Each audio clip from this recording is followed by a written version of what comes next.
Hey everyone, तो कैसे हैं आप सब लोग।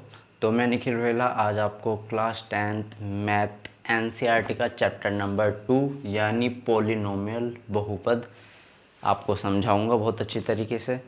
तो जहाँ कोशिशों का कद बहुत बड़ा होता है वहाँ नसीबों को झुकना ही पड़ता है। तो मैं आपसे भी इसलिए यही कहना चाहूँगा कि आप लगातार कंटिन्यू अपना परिश्रम करते रहिए, मेहनत करते रहिए, आपको भी एक दिन सफलता ज़रूर हासिल होगी और अपने माँ बाप का नाम रोशन करिए। तो चलिए आज की वीडियो शुरू करते हैं, जिसमें हम आज पढ़ेंगे पॉलिनोमियल। तो जैसा कि आप अपनी पिछली क्लास में पढ़ के आए होंगे कि बहुपद क्या होता है यानी पॉलिनोमियल क्या होता है, जहाँ पे एक से अधिक पद हों। जैसे मैं आपको समझाऊंगा, थोड़ा सा आपको बेसिक बता देता हूँ, रिकॉल हो जाएगा आपको। तो जैसे 2 हो गया, और क्या लिख सकते हैं हम, 3x हो गया और ax प्लस बी हो गया। तो ये सब आपके क्या हैं, बहुपद हैं। लेकिन आप ध्यान रखिए, आपने ये भी पढ़ा होगा कि कभी भी जो हमारा वेरिएबल है यानी आपकी चर राशि है, वो कभी भी हर के रूप में नहीं होनी चाहिए, यानी डिनोमिनेटर में नहीं होनी चाहिए। यानी हम देखते हैं अगर ऐसा कहीं पे लिखा हुआ है तो ये आपका बहुपद नहीं है। दूसरा एक और चीज़ रिकॉल कराता हूँ कि जब तो इसका क्या मतलब है कि कभी भी हमारा जो चर राशि होगी, यानी उसमें क्या हो सकता है, आपका x भी हो सकता है, y भी, अप टू जो भी आप चर राशि ले रहे हैं, उसकी पावर कभी भी माइनस में नहीं होनी चाहिए। तो ये माइनस किया है जब यहाँ पे 1/, इसका यही मतलब है हर में नहीं होना चाहिए। यानी अगर हम इसको सॉल्व करेंगे तो ये आ जाएगा x की -1। तो ये कभी नहीं होना चाहिए। अगर अंडर रूट में भी x ऐसे लिखा हुआ है तो इसका क्या मतलब है, x की पावर हाफ। और जब हम हाफ को सॉल्व करेंगे तो ये क्या हो जाएगी, x की पावर -2 हो जाएगा ना। हाफ का मतलब नहीं नहीं नहीं नहीं, हाफ हो जाएगी ना। हाफ का मतलब यही होता है रूट। तो ये भी कभी बहुपद नहीं कहलाएगा। तो आई थिंक आपको इतना समझ में आ गया होगा। तो आगे बढ़ते हैं। मैं आपको ज़्यादा कथा वगैरह नहीं सुनाने वाला हूँ, मैं आपको वही टॉपिक समझाऊंगा जिन पे बेस्ड आपके क्वेश्चंस आते हैं, और वही आपके लिए ज़रूरी है। ज़्यादा पढ़ने की आपको ज़रूरत नहीं है, जैसा कि किताब में बहुत ज़्यादा दे रखा है। बस आपको मैं थोड़ा सा बेसिक, जो आपका पहला टॉपिक है, आपकी जो यूनिट है 2.1, उसमें हमें ग्राफिकल रिप्रेजेंटेशन जो दिया हुआ है उसमें हमें समझना है। जो टॉपिक है वो है नंबर ऑफ़ जीरो का, जो मैं आपको बता दे रहा हूँ वो है geometrical meaning of zero polynomial, यानी ज्यामितीय के द्वारा जो हमारे शून्यांक होते हैं बहुपद के, वो हमें समझने हैं। तो उसमें अगर आप देखेंगे, आपका एक टेबल दी हुई है 2.1 अपनी किताब में देखेंगे, उसके द्वारा मैं समझाऊंगा। उसमें एक ग्राफ दिया हुआ है और हमें एक इक्वेशन दी हुई है। तो हम उसके थ्रू समझेंगे कि ये नंबर ऑफ़ जीरो क्या होता है। वैसे शून्यांक की मैं आपको पहले बता देता हूँ कि शून्यांक होता क्या है, यानी नंबर ऑफ़ जीरो होता क्या है। जब भी कोई पॉलिनोमियल आपके सामने दिया होगा, जैसे कि मैं मान के चल रहा हूँ, मान लीजिए आपका ये कोई पॉलिनोमियल दिया है px, ठीक है, px मान लीजिए या कुछ भी मान लीजिए, pk मान लीजिए, ठीक है, px मान लीजिए। तो इसका ये शून्यांक जीरो जब होगा, यानी एट दैट पॉइंट जब भी जो दिया हुआ पॉलिनोमियल जीरो हो जाएगा, जिस वैल्यू पे जीरो हो जाएगा वो उसका क्या होगा, शून्यांक होगा। जैसे मान लीजिए एक ये है ax प्लस बी, आपका कोई पॉलिनोमियल है px बराबर ax प्लस बी। तो ax प्लस बी में अगर आपसे पूछता है कि शून्यांक कब होगा, इफ़ कंडीशन क्या होगी, px बराबर 0। तो जब ये वाली इक्वेशन जो आपकी पॉलिनोमियल बहुपद दे रखा है, इसको हम 0 करेंगे तो उससे हमें क्या आ जाएगा, जब हम इसको 0 कर देंगे तो यहाँ से x की वैल्यू क्या आ जाएगी, -b/a। तो यानी ये x एक्सिस को इस पद पे काट रहा है। अगर हम ग्राफिक में देखें, ग्राफ भी मैं आपको अभी समझाऊंगा। तो और मैं आपको बताता हूँ, जैसे कि आपकी उसमें दे रखा है x दे रखा है और आपका y बराबर एक इक्वेशन दे रखी है आपकी उस टेबल में 2x + 3, और उसमें वो बोल रहा है कि आपकी जो ये रेखा है y बराबर 2x + 3, ये किस किस पॉइंट से होकर निकल रही है, -2, -1 और 2 और 7 से होके जा रही है। यानी कहने का मतलब है, सबसे पहले तो देखने से पता लग रहा है ये एक लीनियर इक्वेशन है। लीनियर का मतलब है जो कैसे काटेगी y एक्सिस को, ऐसे, ये होती है ax + b, है ना। y बराबर ax + b एक लीनियर इक्वेशन होती है जो ऐसे लाइन की रेखा में जाती है। तो इतना तो हमें कंफर्म हो गया कि एक लीनियर इक्वेशन है, क्योंकि इसमें x की घात 1 है। तो इसको क्या बोलेंगे? लीनियर पॉलिनोमियल, यानी रैखिक बहुपद बोलते हैं इसको। ठीक है, तो अब इसमें जब ये पूछेगा, हम ग्राफिकल मेथड के द्वारा, ये नॉर्मल मेथड रिप्रेजेंटेशन से हमें आती है सॉल्व करनी कि ये क्या होती है।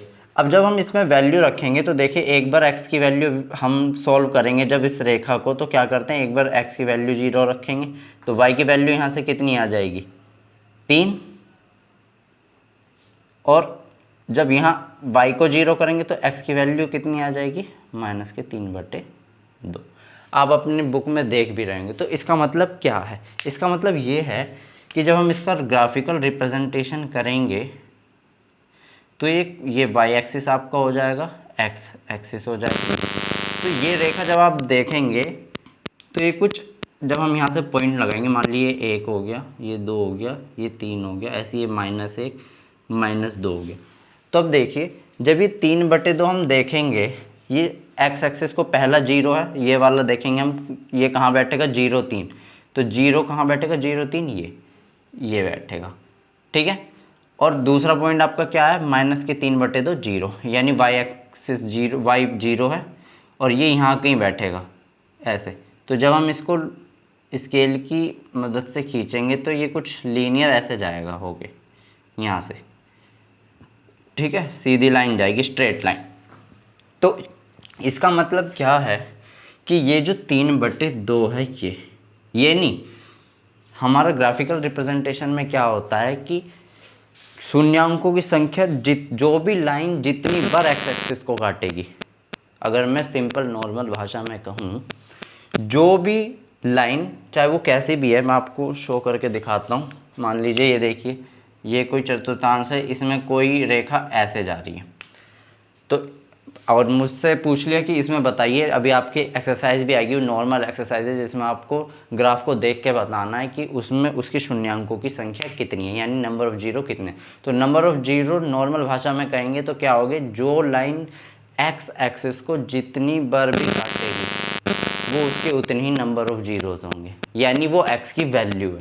तो जब आप, ये तो आपका ग्राफिकल हो गया, जब आप किसी इक्वेशन को सॉल्व भी करेंगे तो वहाँ पे भी यानी आपको क्या निकालना है? एक्स की वैल्यू निकालनी है। जो आपकी एक्स की वैल्यू होंगी, चाहे वो 1 आए, 2 आए, 3 आए, जितनी वैल्यू आएंगी वो उसका क्या होगा? शून्यांकों की संख्या होगी, यानी नंबर ऑफ जीरो होगी। तो अब जैसे ये वाला ग्राफ मैंने ड्रॉ करा है, तो इसमें अगर मैं पूछने लग जाऊँ आपसे कि इसमें नंबर ऑफ जीरो कितने, यानी शून्यांकों की संख्या कितनी है बहुपद की, तो ये कितनी बार एक्स एक्सिस को काट रहा है? 1 और यहाँ 2।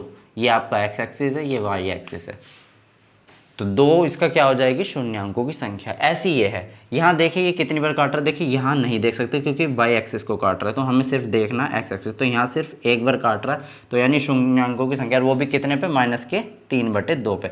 तो यहाँ हम लिखेंगे इसका शून्यांक की संख्या कितनी है? शून्यांकों की संख्या है 1 और मान कितना है? -3/2। वो है ये जो एक्स की वैल्यू है आपकी। आई होप आपको समझ में आ रहा होगा। मैं 1-2 और उदाहरण आपको देता हूँ। देखिए एक उदाहरण है, आपको नॉर्मल इसमें जो आपकी एक्सरसाइज 2.1 आएगी उसमें आपको ये ग्राफ दिए हुए हैं बहुत सारे, मैं अभी आपको चुटकियों में सॉल्व करवा दूंगा वो, तो देख के बताने का। एक एग्जांपल लेते हैं। देखिए जिसमें ये है, ये कह रहा है कि -9/2 जो है वो शून्यांक है बहुपद, यानी पॉलिनोमियल। किसका शून्यांक है? यानी 0 है किसका? एक रेखा आपकी दी हुई है 2x + 9। तो इसका मतलब क्या है? इसका मतलब ये है कि इस वैल्यू को अगर मैं इसमें रख दूं, मैंने आपको पहली कंडीशन बताई थी ना कि अगर ये कोई पॉलिनोमियल ax = ax + b है तो वो शून्यांक उसका कब होगा? जब अगर इसको, ये इक्वेशन 0 हो जाए। अगर इस इक्वेशन को 0 कर दें तो शून्यांक की संख्या आ जाएगी। कैसे आएगा? जब इसको इक्वेशन को 0 करेंगे, x की वैल्यू निकालेंगे -b/a, यानी इसका मतलब ये है कि अगर हम x की जगह -b/a रख दें तो ये इक्वेशन 0 हो जाएगी।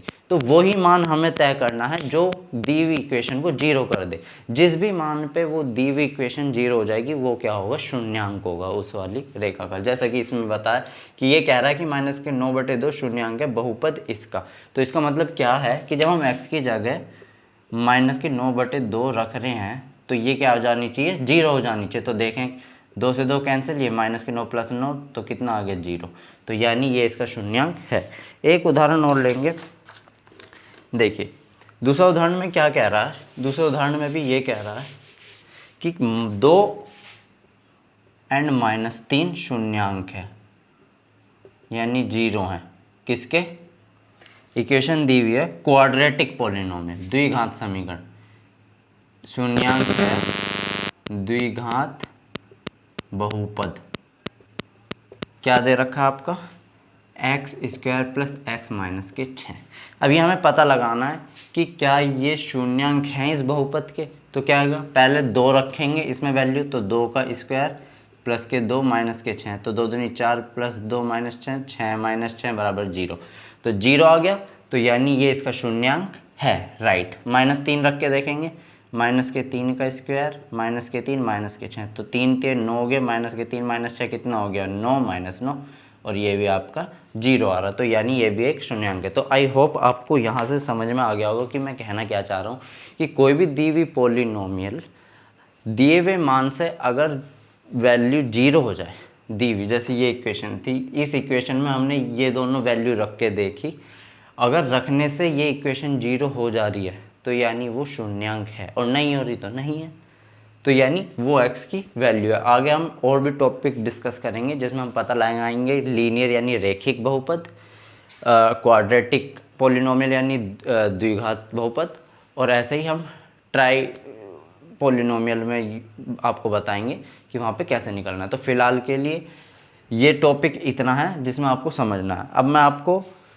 एक वो बता दो, ग्राफिकल रिप्रेजेंटेशन से मैं आपको समझाऊंगा आपकी जो एक्सरसाइज 2.1 है, जिसमें हमें सिर्फ देख के बताना है, और चाहो तो वो आप अपने आप से भी सॉल्व कर सकते हो, कोई दिक्कत की बात नहीं। उसमें सिर्फ आपको ये देखना है कि वो जो दी हुई रेखा है वो ग्राफ को एक्स एक्सिस पे कितनी बार काट रही हैं, वो जितनी बार भी कट कर रही होंगी वो उसका आंसर होगा।